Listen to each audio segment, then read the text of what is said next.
Hello students, मेरा नाम है सुखविंदर कुमार। हमारा आज का टॉपिक है कैरेक्टरिस्टिक गैस इक्वेशन। यदि आपने लास्ट वीडियो मेरी नहीं देखी तो प्लीज़ आप पहले वो वीडियो देख लीजिए। उस वीडियो का लिंक मैं डिस्क्रिप्शन में प्रोवाइड करवा दूंगा आपको। तो आइए अब हम आज का जो टॉपिक है वो स्टार्ट करते हैं। कैरेक्टरिस्टिक गैस इक्वेशन ये एक ऐसी इक्वेशन है जिसमें किसी भी गैस का जो प्रॉपर्टीज होती हैं, प्रेशर, वॉल्यूम, टेम्परेचर, उसका रिलेशन शो किया जाता है। इस इक्वेशन को बनाने के लिए हमने एक प्रोसेस यहाँ पर शो किया हुआ है 1 to 3 एंड 3 to 2, मतलब कि जो प्रोसेस है एक्सपेंशन हो रही है 1 से लेकर पॉइंट 2 तक। 1 पॉइंट से स्टार्ट हो रही है एक्सपेंशन एंड कहाँ से कहाँ तक जा रही है, 1 से 2 पॉइंट तक थ्रू दी 3 पॉइंट। जो 1 to 3 पॉइंट है ये हमारे पास कांस्टेंट टेम्परेचर है, टेम्परेचर कांस्टेंट प्रोसेस है। एंड 3 to जो 2 पॉइंट है, 3 to 2 एक्सपेंशन हो रही है, वो कौन सा है, कांस्टेंट प्रेशर प्रोसेस। तो जिसमें हमारे पास टेम्परेचर कांस्टेंट था वो हमारे पास कौन सा लॉ था, बॉयल्स लॉ। एंड जिस लॉ में प्रेशर हमारे पास कांस्टेंट था उसको हमने बोला था चार्ल्स लॉ। तो इन दोनों लॉज को यदि हम कंबाइन कर दें तो हमारे पास एक इक्वेशन बनेगी जिसे हम बोलते हैं कैरेक्टरिस्टिक गैस इक्वेशन। तो आइए हम देखते हैं कैसे वो इक्वेशन बनती है। First of all, from process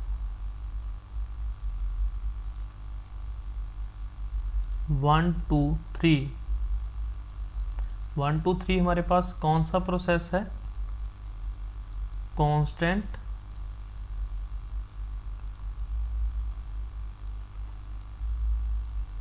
temperature process. According to Boyle's law,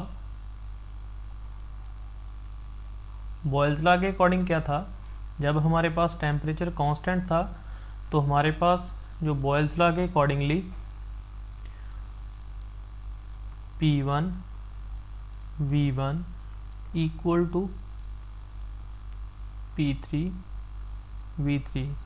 जब हमने लास्ट वीडियो में बॉयल्स लॉ स्टडी किया था तो उस केस में जो प्रोसेस हो रहा था वो था 1 to 2 एंड उस केस में हमने लिया था P1 V1 equal to P2 V2। यहाँ पर जो फाइनल कंडीशन है, जो फाइनल स्टेट है, उस पॉइंट पर जो पॉइंट आ रहा है वो है 3 पॉइंट, 1 to 3। यहाँ पर हमारा बॉयल्स लॉ ओबे कर रहा है। तो यहाँ पर हमने लिया P1 V1 and P3 V3। तो हम P2 V2 नहीं लेंगे यहाँ पर बॉयल्स लॉ में। इस इक्वेशन को हम नंबर दे देंगे 1। अब हम देखेंगे प्रोसेस फ्रॉम प्रोसेस 3 to 2। जो 3 to 2 प्रोसेस है वो कौन सा है, constant pressure process. So according to Charles law,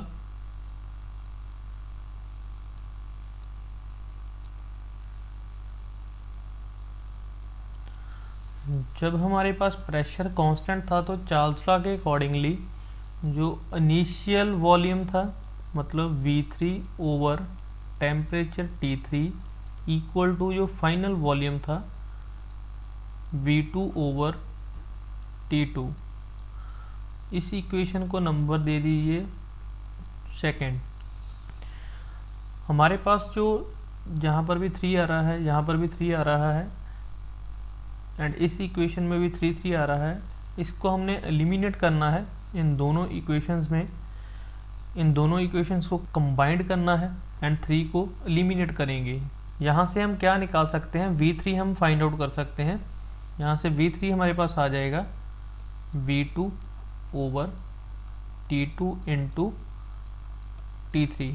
इस इक्वेशन से हमने V3 की वैल्यू हमने फाइंड आउट की है, V3 equal to V2 over T2 into T3।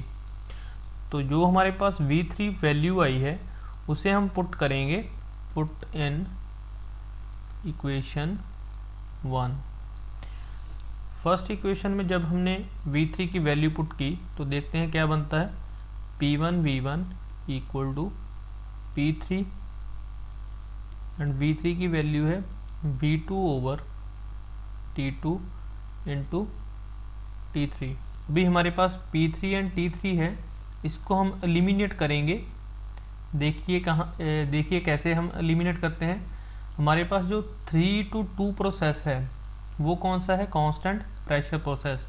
मतलब जो 3 पॉइंट पर प्रेशर है P3 as well as 2 point पर प्रेशर है, वो दोनों क्या है, सेम।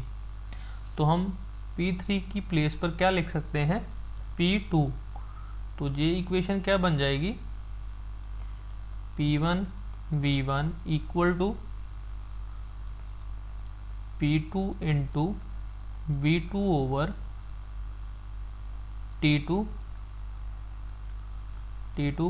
इंटू, अब देखिए T3, जो T3 पॉइंट है इस पॉइंट पर है एंड दिस जो ये प्रोसेस है 1 to 3 वो कौन सा है, कांस्टेंट टेम्परेचर प्रोसेस। इसके अकॉर्डिंगली हमारे पास जो T3 है वो किसके इक्वल होगा, T1 के।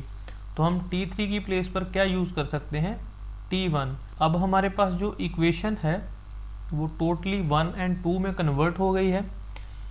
यहाँ से हम P1 V1 एंड T1 को एक साइड में ले लेंगे and P2 V2 and T2 को दूसरी साइड में ले लेंगे। यहाँ से हमारे पास P1 V1 तो एक साइड में है, यहाँ पर T1 मल्टीप्लाई हो रहा है, इस साइड पर आकर वो डिवाइड हो जाएगा। तो ये बन जाएगा P1 V1 over T1 equal to P2 V2 over T2। इसको मैं जनरल फॉर्म में लिखूं तो ये बन जाएगा PV ओवर T। इसका मतलब क्या है, थ्रू आउट द प्रोसेस जो हमारे पास प्रेशर, वॉल्यूम एंड टेम्परेचर का जो ये रिलेशन है, थ्रू आउट द प्रोसेस एक कांस्टेंट वैल्यू आएगी इसकी। यदि हम प्रेशर एंड वॉल्यूम को मल्टीप्लाई करके उसको टेम्परेचर से डिवाइड करें तो उसका एक कांस्टेंट वैल्यू आएगी किसी भी पॉइंट पर। जो हमारे पास ये ग्राफ है, इस ग्राफ पर यदि हम कोई भी पॉइंट ले लें, यहाँ पर कोई भी पॉइंट हो, उस पॉइंट पर कॉरस्पॉन्डेंस हम प्रेशर, टेम्परेचर एंड वॉल्यूम की वैल्यूज़ हम देख के यदि उनको प्रेशर एंड वॉल्यूम को मल्टीप्लाई एंड टेम्परेचर को डिवाइड करें तो हमारे पास एक कांस्टेंट वैल्यू आएगी जो through out the process same रहेगी। तो जो कांस्टेंट है वो हम यूज़ करते हैं R। जो R है ये क्या है, that is equal to characteristics gas constant. इसको बोला जाता है कैरेक्टरिस्टिक्स गैस कांस्टेंट जो R है। तो ये इक्वेशन बन जाएगी PV equal to R into T।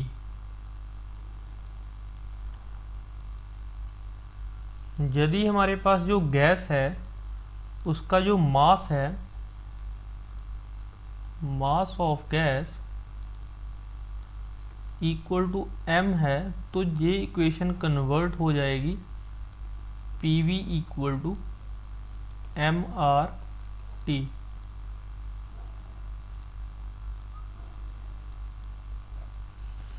इस इक्वेशन में P is the pressure, V is the volume, M is the mass, this one is volume, this one is P is the pressure and R is characteristic gas constant, T is the temperature। तो ये हमारे पास है characteristic gas equation। यहाँ पर मैं एक और आपको बता देना चाहता हूँ, R is the characteristic gas constant and Ru, that is the universal gas constant. Mostly exam में क्वेश्चन पूछा जाता है universal gas constant and characteristic gas constant में क्या डिफरेंस है। तो characteristic gas constant is the constant which is used in the characteristic gas equation, this one, and जो इसकी वैल्यू है वो कंडीशन पर डिपेंड करती है, प्रेशर, वॉल्यूम एंड टेम्परेचर पर डिपेंड करती है, एंड गैस के अकॉर्डिंगली चेंज हो जाती है आर की वैल्यू। बट जो यूनिवर्सल गैस कांस्टेंट है इसकी जो वैल्यू है वो कांस्टेंट वैल्यू है, दैट इज 8314 जूल पर केजी मोल पर केल्विन। तो ये हमारे पास एक कांस्टेंट वैल्यू रहती है, यूनिवर्सल गैस कांस्टेंट की वैल्यू है ये। एंड ये बनती कैसे है, कहाँ से आई है ये value, R u equal to होता है हमारे पास molecular weight of the gas into R. यदि हम कैरेक्टरिस्टिक गैस कांस्टेंट को मॉलिक्यूलर वेट से मल्टीप्लाई कर दें तो हमारे पास एक कांस्टेंट वैल्यू आएगी जो हर गैस के लिए इक्वल होगी, दैट इज 8314। उसे हम बोलते हैं यूनिवर्सल गैस कांस्टेंट। अब इसके रिलेटेड हम एक न्यूमेरिकल देखते हैं। तो आइए अब हम न्यूमेरिकल करते हैं। तो स्टूडेंट ये है numerical, a vessel of capacity 3 metre cube has 15 kg of an ideal gas. हमारे पास क्या है गिवन सॉल्यूशन, हमारे पास गिवन है volume equal to 3 metre cube and mass हमारे पास गिवन है 15 kg of an ideal gas having the molecular weight capital M given है, that is 25 at the temperature of 15 degree Celsius. Temperature हमारे पास given है 15 degree Celsius. हम जानते हैं थर्मोडायनेमिक्स में हमारे पास मोस्टली जो टेम्परेचर है वो डिग्री केल्विन में हम यूज़ करते हैं जब भी हम न्यूमेरिकल सॉल्व करते हैं। तो इसको हम कन्वर्ट कर लेंगे 15 प्लस 273 डिग्री सेल्सियस को जब भी हम केल्विन में कन्वर्ट करते हैं 273 ऐड कर देते हैं तो ये हमारे पास आ जाएगा 288 degree Kelvin. Find the pressure of the gas in bar. हमारे पास फाइंड आउट क्या करना है, हमें फाइंड आउट करने को बोला है प्रेशर। तो जो हमारे पास गिवन डाटा है उसके अकॉर्डिंगली जो इक्वेशन लगेगी PV equal to MRT। But यहाँ पर प्रॉब्लम ये है कि हमें R गिवन नहीं है,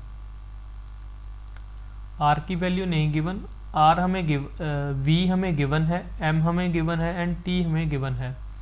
R की वैल्यू हम कहाँ से निकाल सकते हैं, जो हमने अभी यूनिवर्सल गैस कांस्टेंट की वैल्यू देखी उससे हम फाइंड आउट कर सकते हैं R। हमारे पास RU इक्वल टू क्या था, कैपिटल M इंटू R। तो R हमारे पास क्या हो जाएगा, RU over capital M। RU की वैल्यू तो कांस्टेंट है 8314 डिवाइडेड बाय M हमें गिवन है दैट इज 25। इसको कैंसिल आउट करेंगे 332.56 तो इसके यूनिट हो जाएंगे जूल पर केजी केल्विन। अब हम ये वैल्यू जो हमने फाइंड आउट की है इस इक्वेशन में पुट करेंगे एंड P की वैल्यू फाइंड आउट करेंगे। P इंटू V हमारे पास है 3 and that is equal to M हमें गिवन है 15 इंटू R हमने फाइंड आउट कर ली 332.56 एंड T 288। यहाँ से हम P की वैल्यू फाइंड आउट करेंगे 5 एंड 5 इंटू 332.56 इंटू 288 जब हम इसको मल्टीप्लाई करेंगे तो जो हमारे पास प्रेशर की वैल्यू आएगी वो बार में नहीं आएगी, दैट इज़ इन न्यूटन पर मीटर स्क्वायर आएगी। तो हमें इसको बार में कन्वर्ट करना है तो हमें डिवाइड करना होगा 10⁵ से। तो इसको जब हम कैलकुलेट करेंगे तो जो वैल्यू है वो आएगी 4.788 अप्रॉक्सीमेट। तो आप इसको कैलकुलेट कर लेना। आई होप स्टूडेंट आपको समझ आया होगा। Okay student, thank you for watching.